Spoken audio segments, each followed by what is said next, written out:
काय मग मंडळी, कशा आहे तुम्ही? आपली तर काय खूप दिवस झाले भेटच झाली नाही. मला तर काय अजून पण काय बरं वाटतच नाही. म्हटलं जाऊ द्या आता, ते बरं कधी वाटतं कधी नाही. आता तुम्हाला काय सांगू मी, माझी काय हालत चालली आहे इथं. ते तर आता सगळं ठेवते जरासं बाजूला. आणि आपलं आता खूप दिवस झाले, म्हटलं आपली भेट नाही झाली.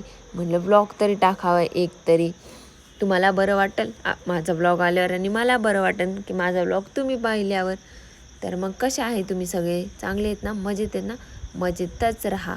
तर हा ब्लॉग होता विसर्जनाचा. आता गणपती बाप्पा येऊन तर 10 दिवस होऊन गेले, पण हे 10 दिवस कसे झाले आणि किती पटकन गेले हे 10 दिवस. वाटलं नाही बाप्पा कधी आले आणि कधी गेले. मला तर असं वाटतंय की आत्ताच बाप्पा आले होते आणि आता लगेच चालले. पण हे 10 दिवस एवढे छान होते ना आमच्यासाठी. धमाल मस्ती, सगळे गेम्स, म्हणजे सगळ्यांनी एन्जॉय तर केलाच, पण माझ्या पिल्लूनी पण खूप एन्जॉय केला.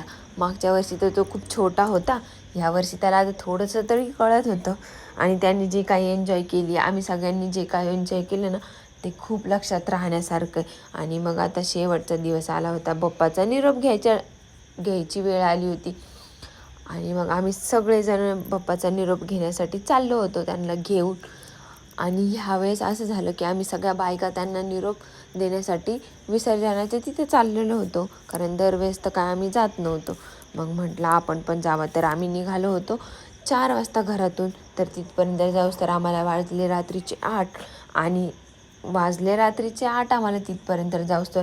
आणि मग तिथं गेलो ना आम्ही, तर सगळे म्हटले की तुम्हीच आरती करा. आणि हे खूप छान वाटत होतं की बाप्पाला निरोप देताना पण आम्ही त्यांची आरती करतोय, नाही का. किती छान वाटत होतं. मग बाप्पाला म्हटलं आमच्याकडून काही चुकलं असेल तर आम्हाला माफ करा आणि पुढच्या वर्षी लवकर या. तर असा होता आमचा दिवस.